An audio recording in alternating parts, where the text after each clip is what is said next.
वाणी ये बहुत साधना का प्रधान अंग है। वाक् इंद्रिय, अधिक अपराध इसी इंद्रिय से बनते हैं, वाक् इंद्रिय से।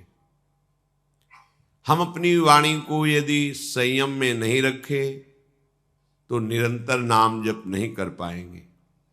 हम अपनी वाणी से यदि प्रपंच वार्ता करेंगे तो नाम में रुचि नहीं होगी, प्रभु की लीला में प्रीति नहीं होगी, प्रभु पराये से लगेंगे, होंगे कोई प्रियालाल, ऐसा अनुभव होगा आपको। यदि हम वाणी से किसी की निंदा करेंगे तो सारे सुकृत भस्म हो जाएंगे। पुण्यों को नाश करने का ये सबसे बड़ा कार्य करती है वाक् इंद्रिय। व्यर्थ में किसी की निंदा करके अपने पुण्यों का नाश करा देती है। वाणी का बहुत बड़ा योगदान है भगवत प्राप्ति में, इसीलिए प्रायः परमहंस महापुरुष मूक हो जाते हैं, वाणी होते हुए भी से मौन में स्थित कर देते हैं। अपने को भी चाहिए, श्री ध्रुवदास जी कह रहे, ताते मौन गहनो उचित है, मौन के द्वारा वाणी का संयमन करें। बहुत जल्दी सुकृत नष्ट होते हैं। सुकृत कमाना बहुत कठिन है, गंवाने में 1 मिनट लगता है। एक बार महाराज ययाति, जो भगवान श्री कृष्ण के पूर्वज कहलाने का सौभाग्य प्राप्त किए, अपने पुण्य बल से स्वर्ग के विविध लोकों में स्वर्ग सुख भोग रहे थे। बहुत काल व्यतीत हुआ। महाभारत की कथा है, भगवान व्यास देव जी ने रचना की है। भगवान व्यास देव जी जो खुली आंख से देख रहे हैं वही लिखा है। एक भी शब्द, एक भी बात कल्पना करके नहीं लिखा।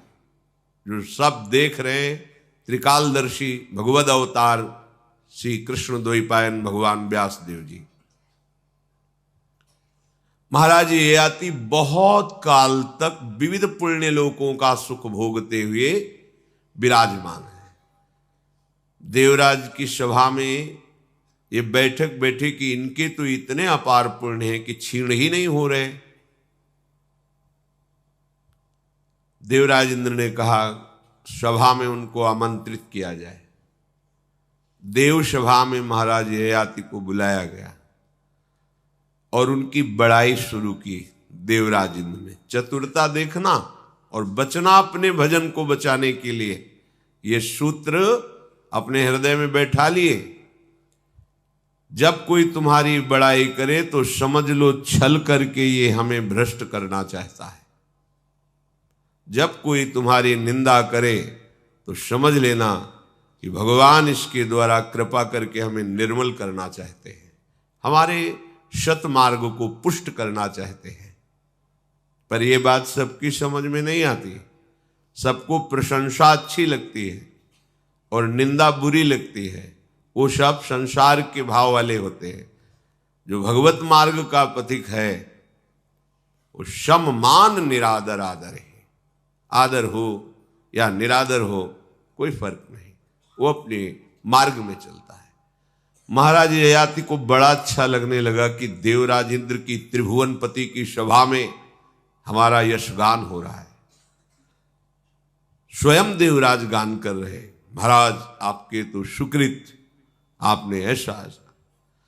तो आपने क्या ऐसा किया कि आज तक आप स्वर्ग में टिके हुए, आपके पुण्य क्षीण नहीं हुए? आप ध्यान दीजिए, प्रशंसा जब सुनी जाती है तो उसमें बड़ा भारी दोष उत्पन्न होता है। अगर हमें प्रशंसा अच्छी लगने लगी तो वो हमारे सुकृत नष्ट करती है और हमारे अंदर अहम बढ़ा देती है। ये बहुत घातक रोग है भगवत प्राप्ति के मार्ग के उपासक के हृदय में। जब आपकी किसी भी सेवा की, भजन की, भागवतिक वृत्ति की बड़ाई होने लगे तो कान में अंगुली डाल लो, ना सुनो अपनी प्रशंसा, नहीं तो आपके सुकृत क्षीण होंगे और अहम बढ़ जाएगा। जिस अहम रूपी रोग का हम नाश करने में लगे हैं परमार्थ के बल से, वही बढ़ जाएगा। जिसका देहाभिमान गलित हुआ है, मन एकाग्र है, किसी नवीन विषय के भोगने की इच्छा नहीं है, वो ब्रह्म प्राप्त हो रहा है। शब्द याद कीजिए, देहाभिमान गलित हो रहा है, किसी भी नवीन विषय के भोगने की इच्छा नहीं, मन लक्ष्य पर एकाग्र है, वो भगवत प्राप्त हो रहा है, वो जीवन मुक्त की भूमिका पर पहुंच रहा है। ये हम बहुत प्रारंभ में ही है सृष्टि के। एक छोटी मोटी वृत्ति नहीं आम की, इसी ने पूरी सृष्टि चक्र को घुमा रखा है। ययाति महाराज ने कहा, ना कोई ऐसा ऋषि हुआ है, ना कोई ऐसा होगा, ना कोई ऐसा है जैसा मैंने तप किया। ऐसा कोई भी दानी नहीं जो मेरे समान। शुरू हो गए अहम का बोलना। बस देवराज इंद्र मुस्कुराए, काम बन गया।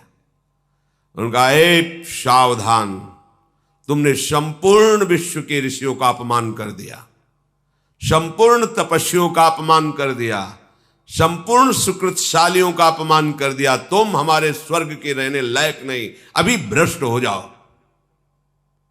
सारे सुकृत नष्ट हो गए, खोपड़ी के बल उल्टा वहां से गिरना प्रारंभ किया। अब तो त्राहिमाम बोल पड़े। महाराज ययाति ने कहा, आप सब भगवत स्वरूप हैं, मेरे से गलती हो गई, मैं गिर तो रहा हूं, पर आप एक कृपा कर दो, संतों के बीच में गिरूं।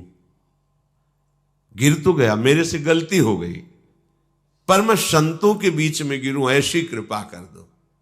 तथास्तु, ऐसा ही हो। आकाश मार्ग से सीधे खोपड़ी के बल आ रहे थे।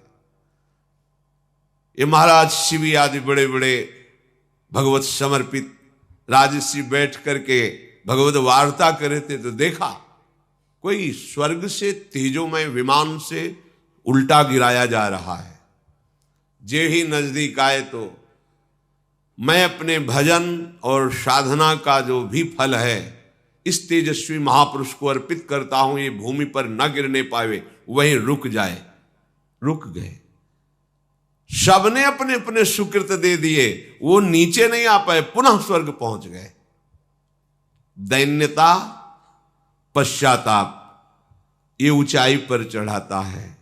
अभिमान, गर्व, प्रशंसा सुन करके ये आपका पतन करता है। और ये बात केवल वाणी से हुई। महाराज ययाति से कोई अपराध शारीरिक नहीं किया, वाणी से बोल गए ऐसा।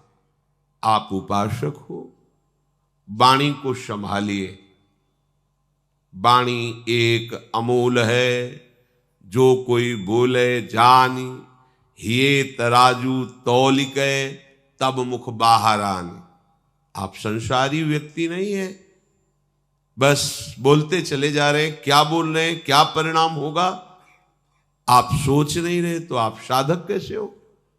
कम शब्द बोलो, बहुत ज्यादा सुनो। भगवद वार्ता, भगवन नाम कीर्तन, महात्माओं की वाणी, ये सुनो। आप कम बोलो।